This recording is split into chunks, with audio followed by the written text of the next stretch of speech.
Bom, pessoal, queria agradecer o convite, acho que é sempre importante aí comentar.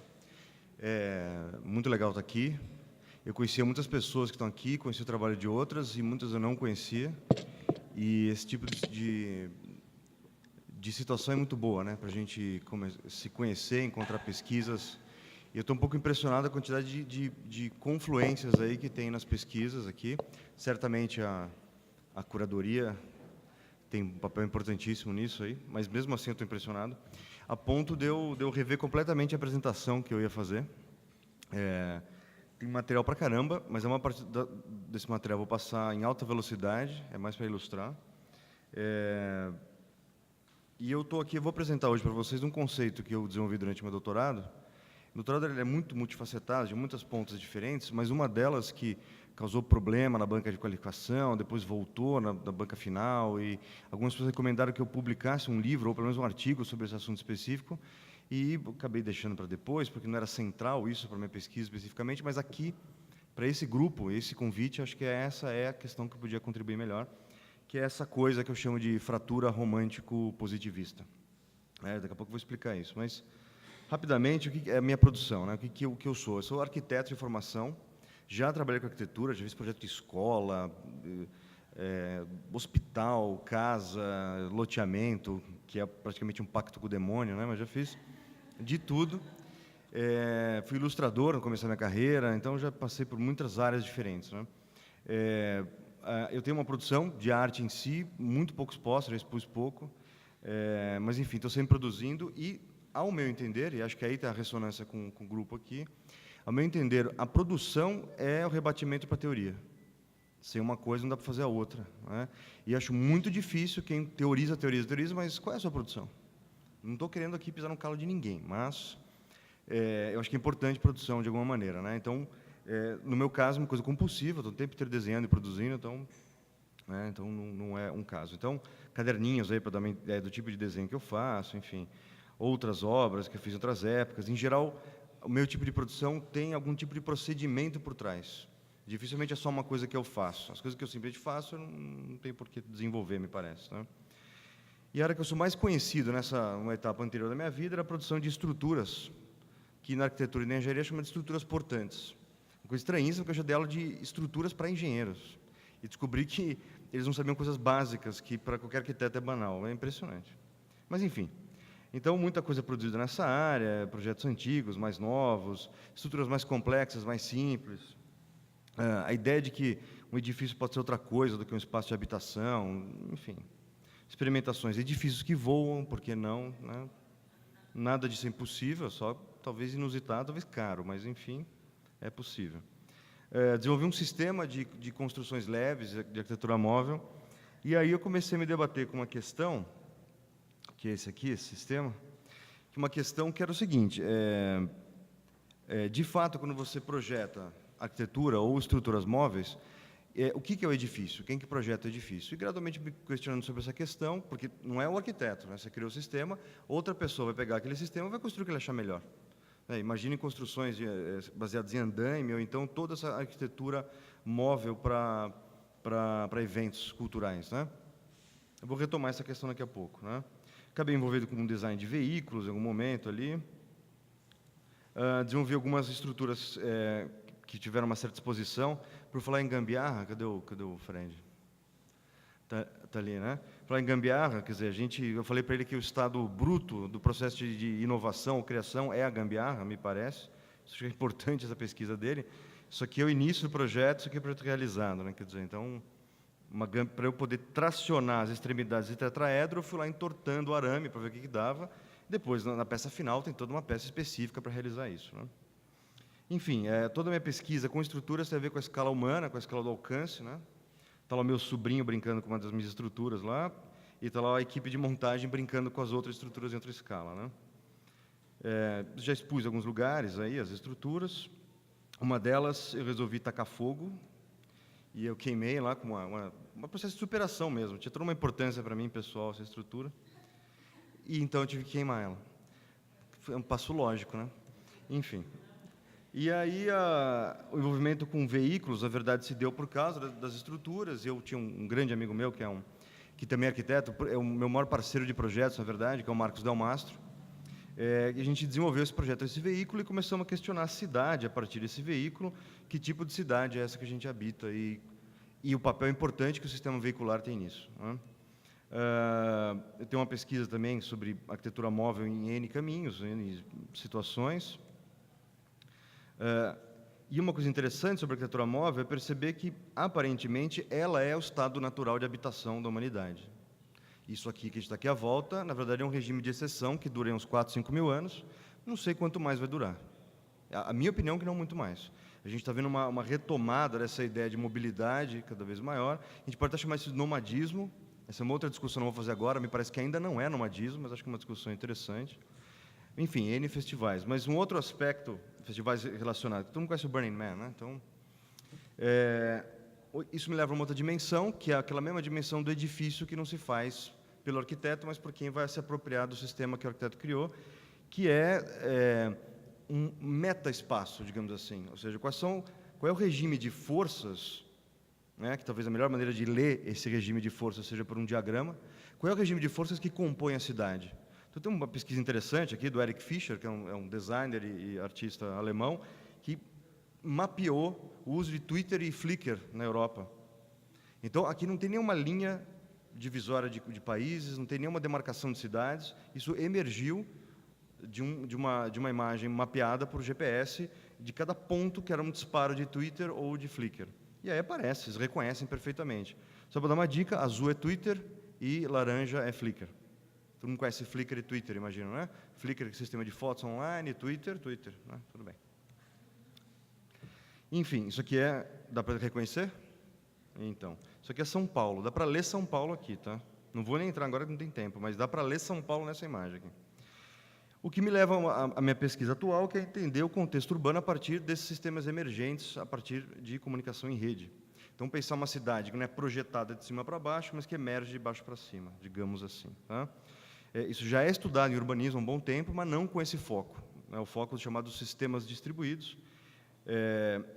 Eu chamo isso de cidade distribuída, essa é a minha pesquisa atual. Mas, na verdade, as megalópolis ou macrometrópolis tendem a acontecer, mas aquele sonho distópico Blade Runner, lembra? Cidade que não termina nunca, aquilo não vai acontecer, vai acontecer uma outra coisa diferente disso, já está acontecendo. Depois, quem se interessante pode falar depois. Mas, enfim, baseado em sistemas distribuídos, que são sistemas não centralizados, nem descentralizados, é uma outra coisa. Sistema distribuído, que é aquele de conexão local, direta, né? Enfim, o que seria uma cidade centralizada, uma cidade distribuída, vou passar rapidamente aqui. Tem todo um processo histórico de superação, com a emergência dos sistemas distribuídos, a banalização disso via celular, computador, enfim. E N modelos urbanos que se sucedem aí, né? Também modelos de interação social que se sucedem, fazendo surgir um tipo de cidade específico. Você me avisa, né? Tá. Enfim, estou aí correndo atrás de uma publicação, já está aprovado em Lei Rouanet, procurando, então, em fase de captação. Difícil em ano de Copa, sofrido que dói esse negócio, mas enfim. E aí o que me leva à minha outra pesquisa, mais importante, que é mais visibilidade, que é a questão do design, ou do meta-design, sobre a qual eu publiquei um livro, a maior parte do meu doutorado era sobre esse assunto. O livro está publicado, algumas pessoas aí comentaram que têm lido, muito bom, ótimo. Que basicamente eu fiz o meta-design, foi retomar, meta-design não é uma invenção minha, na verdade, o meta-design já tem mais de 50 anos, foi repensar o meta-design a partir de fato seria o que meta-design? Me parece que qualquer processo de projeto opera por esses 4 níveis aqui, qualquer coisa. Para projetar um prédio, passa por aqui, para projetar uma cadeira, sistema interativo, qualquer coisa. Você vai trabalhar com abstração, vai trabalhar com diagramas, N tipos de diagramas diferentes, procedimentos, que a gente pode entender até como programação, e emergência, ou seja, você vai ter que lidar com surpresa e coisas não projetadas que emergem, né? Enfim, o que significa trabalhar com abstração, né? Tem a ver com a ideia de você nomear as coisas, classificar as coisas, entender elas por meio da linguagem, não é? A ideia de trabalhar com metáfora, trabalhar com abstração no sentido de encapsulamento, que vem da cibernética, não é? O que seria trabalhar com diagrama? Seria você abandonar um pouco a ideia de figura, de figuração, e trabalhar no nível de abstração que tem a ver com perceber conexões. Essas são as grandes contribuições do Deleuze, me parece, levantar a questão do diagrama.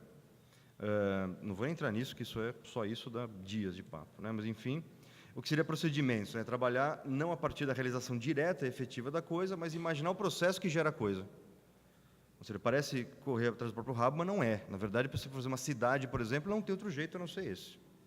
Não dá. Qualquer coisa muito complexa, ou você passa por trabalhar por procedimentos que depois se autodesenvolvem, ou esquece o assunto. Tá?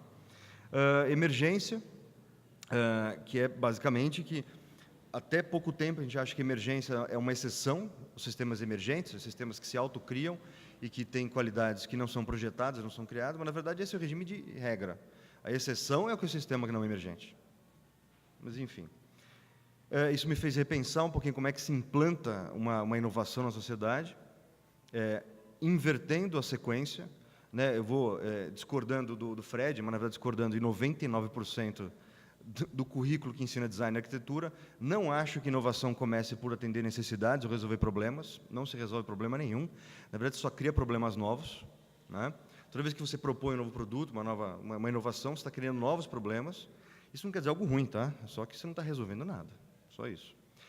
Ou seja, a inovação começa muito mais com um processo de identificação de uma possibilidade, a exploração dela no regime de experimentação, depois a transformação disso numa coisa que circula pela sociedade, até quando aquilo está configurado como elemento social, não tem mais como escapar daquilo, aquilo é uma necessidade.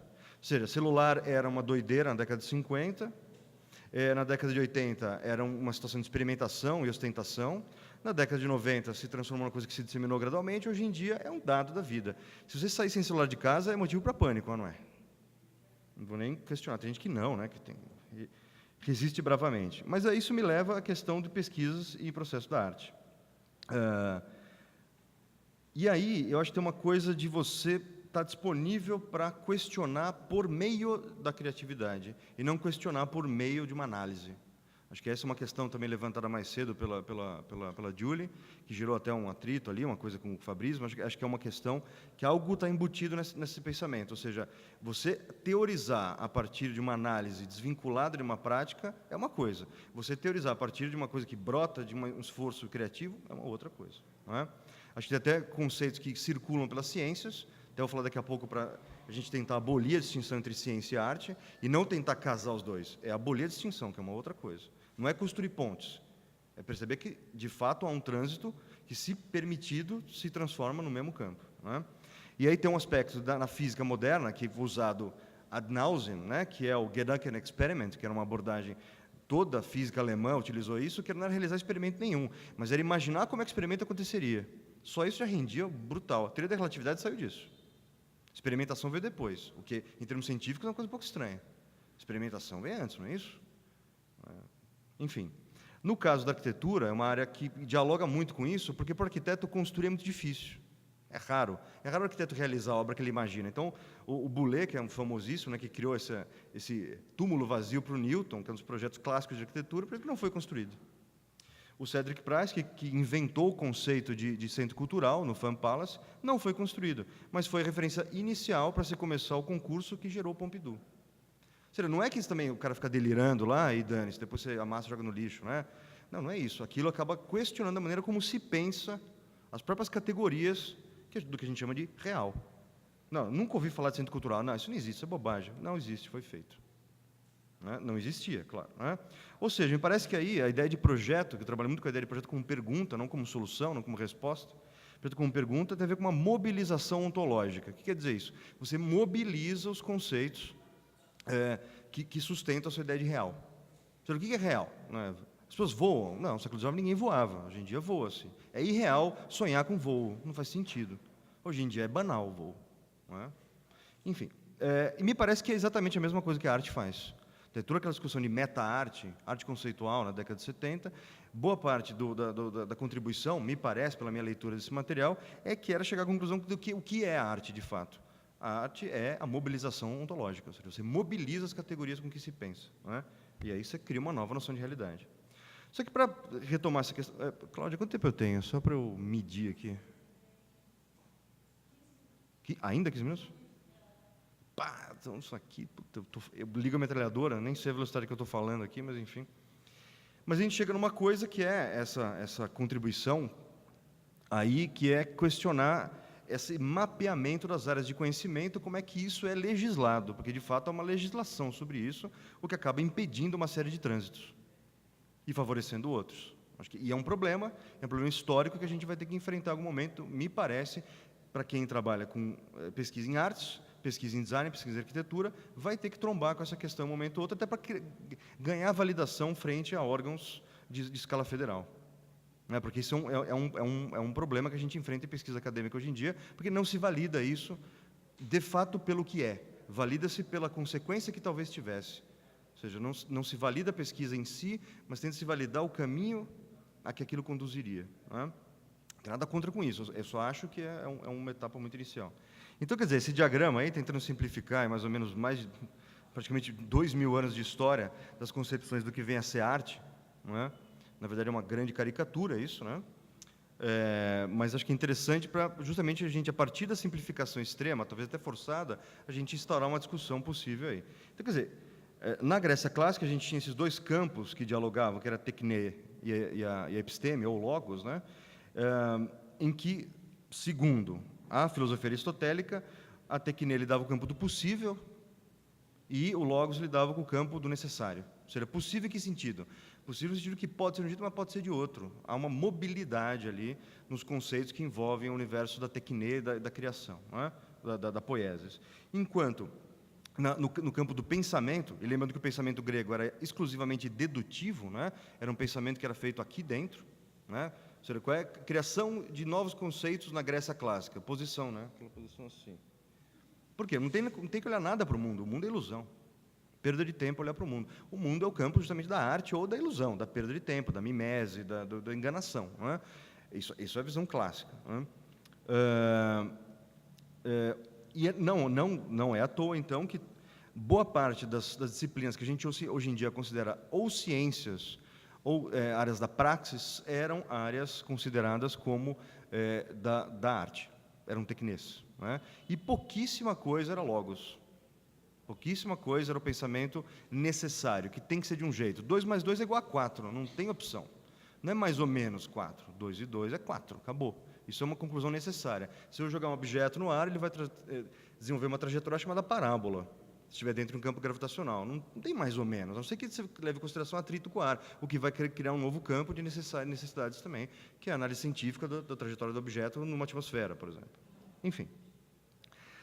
O que aconteceu foi que, ao longo de mais ou menos 1.500 anos de depuração conceitual dessa área, as artes se separam em duas, artes liberais e artes de serviço, né, durante o período escolástico medieval, enquanto gradualmente a ideia de saber com certeza, ou ter ciência de algo, gradualmente vai emergindo. Primeiro denominada filosofia natural, mas depois de uma época adota-se esse termo, ciência, de fato. Né? E o que a arte serviu, a arte liberal? A arte liberal é aquela ligada à psique, ligada à expressão, à emoção, ou, no período medieval, ligada a conhecimentos de matemática, astronomia, música, poesia. E a arte serviu aquilo que servia ao corpo, ou seja, arquitetura, artesanato, tudo aquilo que te pousava melhor no corpo. Liberal em que sentido? Te liberava do corpo para encontrar com Deus. Né? Ou seja, era ligado ao universo medieval, centrado numa ideia de transcendência religiosa. Enfim. E o que acontece, então, no início do século XIX? Eu estou aqui encurtando, pessoal, uma história que daria para detalhar longamente, ou seja, o que acontece durante o período escolástico, o que acontece ali durante o Renascimento, o que acontece no Iluminismo, até a Revolução Industrial. Então, eu vou pular direto para a Revolução Industrial.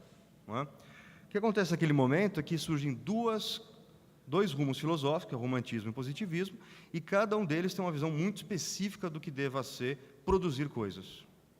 Né? Surge um vácuo no meio, que é produzido por esse campo que, no mundo anglófono, é chamado design.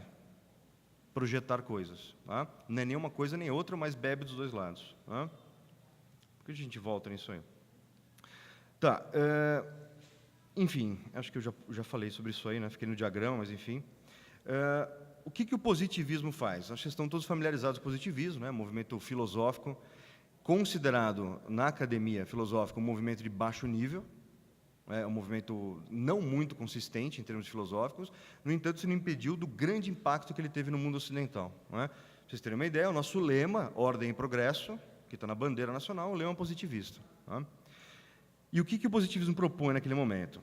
O que é importante, organizar as filosofias naturais em ciências. O Augusto Comte, o cara que é o grande organizador e promotor do positivismo, ele organiza as áreas de conhecimento, loteando todas as filosofias naturais em ciências. É ali que ele nomeia física, química, sociologia, todas seriam ciências, né? Ele que vai demarcando ali, com a ajuda muito influenciado pelos enciclopedistas, né? O Diderot, aquele pessoal. Ou seja, o que era conhecimento no sentido preciso da palavra conhecimento? Seria episteme ou ciência, não é?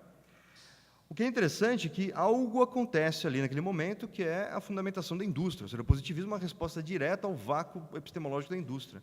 E o positivismo responde, olha, bom conhecimento é aquilo que gera coisas. Ou seja, você positiva coisas, você cria coisas no mundo.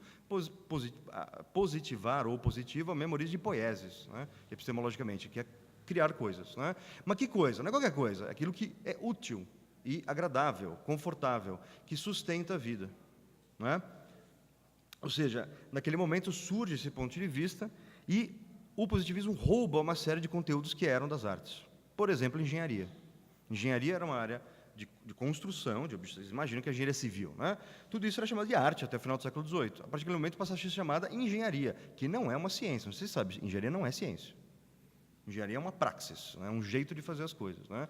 Que bebe das ciências uma série de conteúdos para ter uma resposta assertiva, se vai que não vai cair o prédio, por exemplo. Né?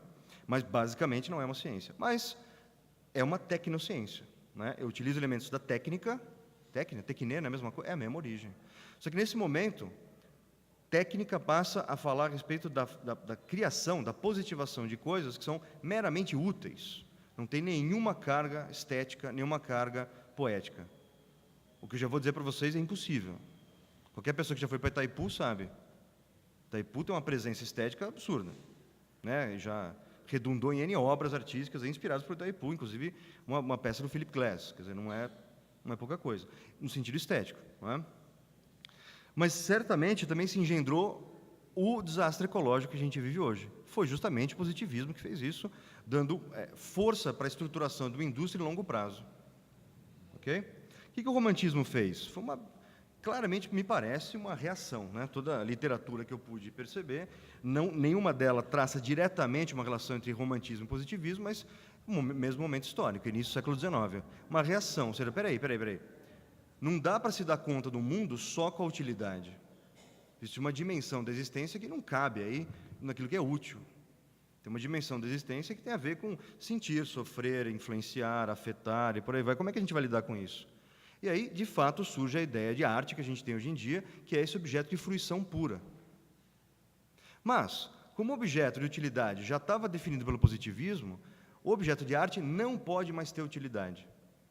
É um veto. Não pode. Ele não pode circular pelo dia a dia, pelo cotidiano. Inclusive, isso é um veto jurídico. Vou dar um exemplo. Nudez. Nudez na rua é atentado ao pudor. Você está falando com o Fabrício que, na Europa, tolera-se bastante, mas está na Constituição. Se um policial ali se encher o saco e resolver prender, não tá? Não na Alemanha? No Brasil tá. Você tira a roupa na rua aí, o policial te dá voz de prisão. Vai. Mas pode, porque... Então, isso que eu queria falar. Se for objeto de uma performance, pode, inclusive na rua. Contanto que haja uma permissão específica para aquilo. Vocês sabem, artistas.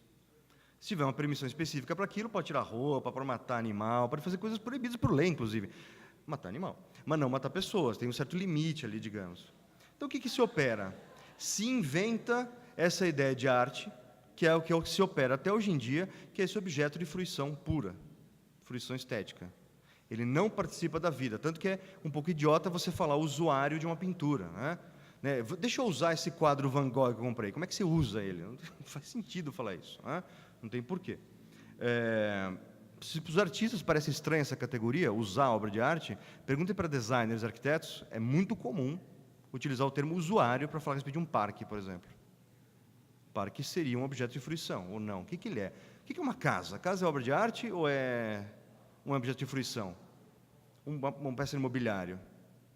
A gente está perdido no meio do caminho. Quem trabalha com projeto está perdido no meio do caminho. Perdido. Mas o que é interessante nesse momento é que o romantismo cria essa espécie de bolha de proteção para a arte que dá o alcance que ela tem hoje em dia, que é essa polissemia muito sofisticada e muito acelerada e que tem a ver com essa mobilização desenfreada aí das ontologias, ou seja, o que é real. Basicamente, o papel do artista é questionar, não é? Ou seja, não é comunicar. Acho que muita gente descreve a obra de arte como algo que comunica. Não sei, pode comunicar, mas principalmente questiona. É uma outra coisa. Não é? Mas é uma coisa, algo se perde aí. Não é? E acho que o que se perde é essa perda de uma dimensão que a gente pode chamar de holonômica. Como assim holonômica? Tem a ver com uma... 5 minutos. Agora eu vou descer a lenha. O que é holonômica? Tem a ver com um alcance que flerta com a ideia de totalidade. E por que é importante isso? Porque, em ciências, a ideia de totalidade é uma ideia absurda. Não há como você trabalhar em ciência a ideia de totalidade. Né? Do ponto de vista da cognição, não há como você trabalhar a ideia de todo. Tudo o quê? Qual é o seu recorte? Qual é o seu objeto? E tem que ser finito. Tem que ser um objeto finito, de controle finito. Então, quer dizer, mas como é que a gente lida com isso? Interessantemente, que do ponto de vista da estética, da poética, é possível lidar com a ideia de todo. Né? E a ideia de polissemia também se perde. Outra coisa que se perde também é essa ideia de ação poética comunitária. A gente, hoje em dia, chama isso do nome bem derrogatório, que é artesanato. Essa porcaria aí meio desprezível, ou que hoje em dia a gente valoriza como patrimônio cultural, mas lá profundamente não tem um papel muito destacado. Não é? Outro problema grande aí, né, da fratura, que é essa extrema especialização nas áreas técnicas e nas áreas científicas, que é um problema grave, já reconhecido, tanto que se fala hoje em dia o tempo inteiro de inter, multi ou transdisciplinaridade. Até está redundante essa história. Né? Chega um ponto que fala assim, olha, se tudo é trans, inter e multi, que tal abolir o disciplinar e começar a pensar de outra forma? Né? Mas, enfim. Deixa eu acelerar aqui. Enfim, houveram tentativas sucessivas de refazer, de recosturar isso, vocês conhecem. O currículo do ensino de design e arquitetura descende de uma dessas tentativas. Né? Enfim, já se tentou via as artes, via design, via engenharia, via cultura, enfim. Enfim, mas é um problema porque isso está programado em legislação, está programado em práticas do mercado da arte, na estrutura curricular, e em dois aspectos interessantes. Um estatuto monstruoso aí da obra de arte, que é uma ideia romântica, a ideia do monstro, né, daquele do indizível, só expressável, mas não dizível, e, por outro lado, o aspecto redentor da tecnologia, aquela coisa laudatória, né, a tecnologia vai nos salvar. Né?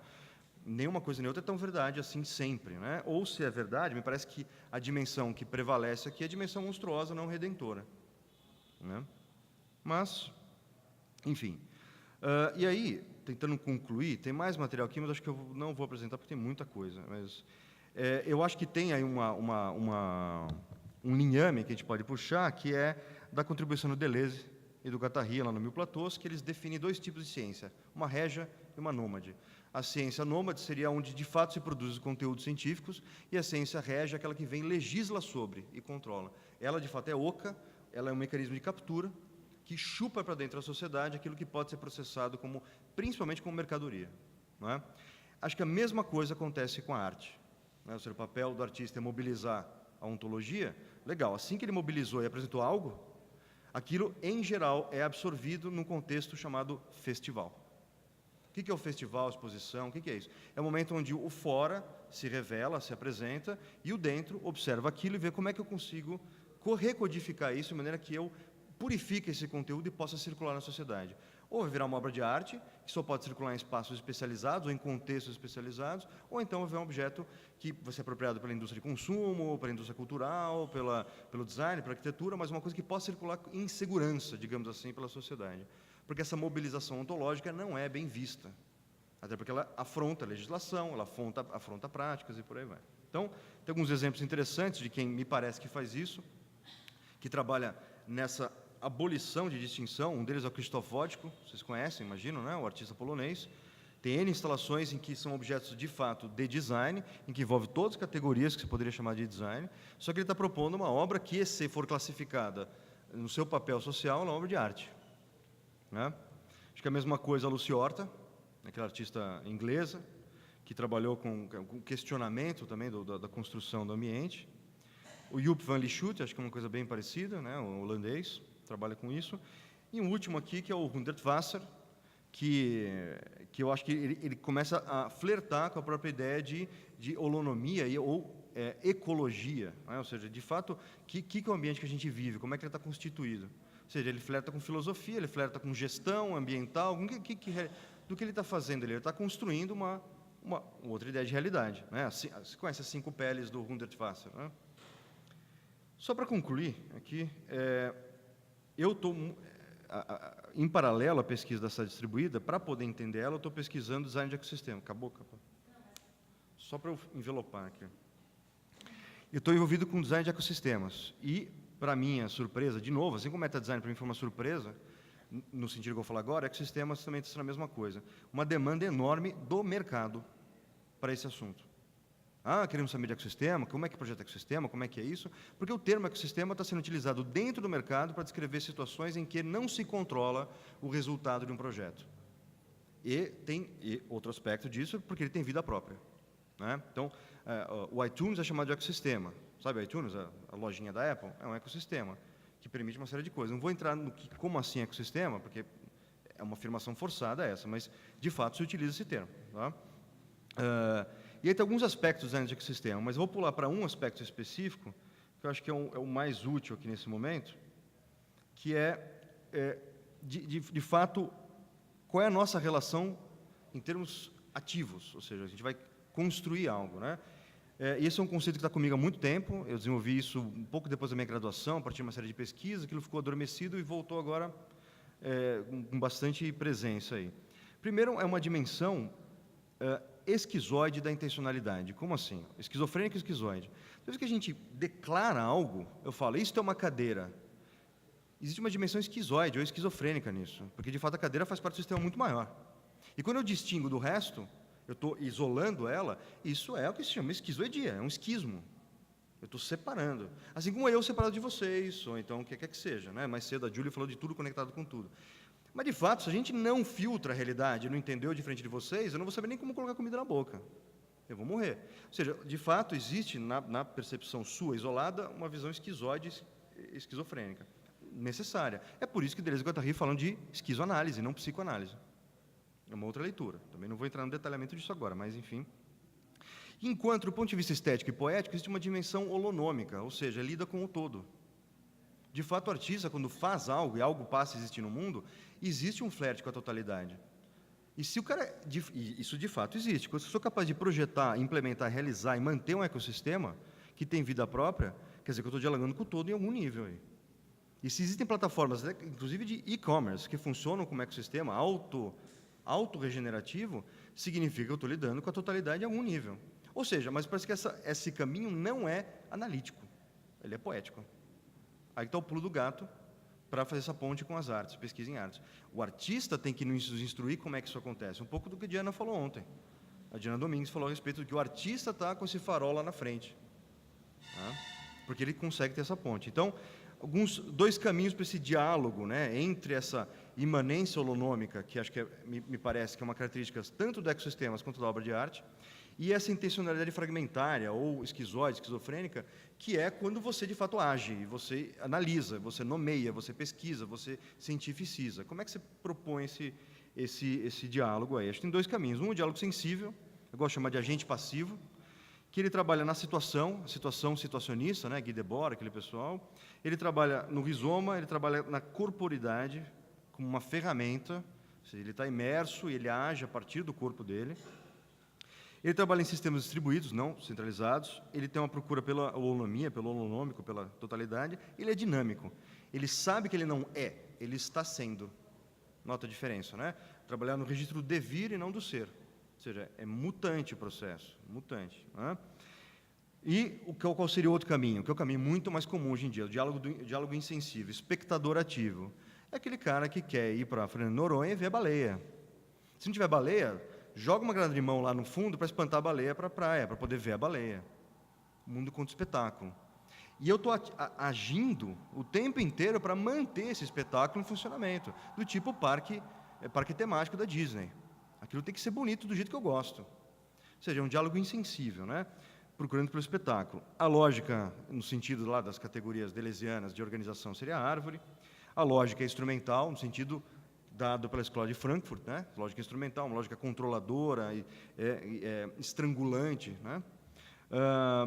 está trabalhando com sistemas centralizados ou descentralizados, porque no final é a mesma coisa, a diferença é para o distribuído. O sistema descentralizado é uma variação do centralizado. Né? Basicamente, é uma situação esquizofrênica e esquizofrenizante. Estava tendo um papo mais cedo com o Guto, né? Uma coisa... Ele contou uma história pessoal dele, uma relação com o meio acadêmico, e eu me identifiquei muito, porque são situações esquizofrenizantes, né? E acredita-se numa ficção do estático, que as coisas, de repente, podem pausar. Sabe apertar o pause? Vou apertar o pause do mundo, que é uma situação absurda. Concluindo, eu acho que existe um espaço enorme aí para se questionar o que é ação, de fato, de um ponto de vista criativo e projetual, ou o que você queira chamar, qualificar essa ação que cria coisas no mundo, por um lado. E, por outro lado, questionar esses lugares epistemológicos do design, da ciência, que são herança do positivismo. Eu acho um problemão, hoje em dia, a gente ainda trabalhar do modo como o CNPq, CAPES e FAPESP categorizam o modo de conhecimento. É um problemão e solapa um monte de coisa de qualidade que poderia acontecer, mas não acontece. Ok? Obrigado, pessoal. É isso aí.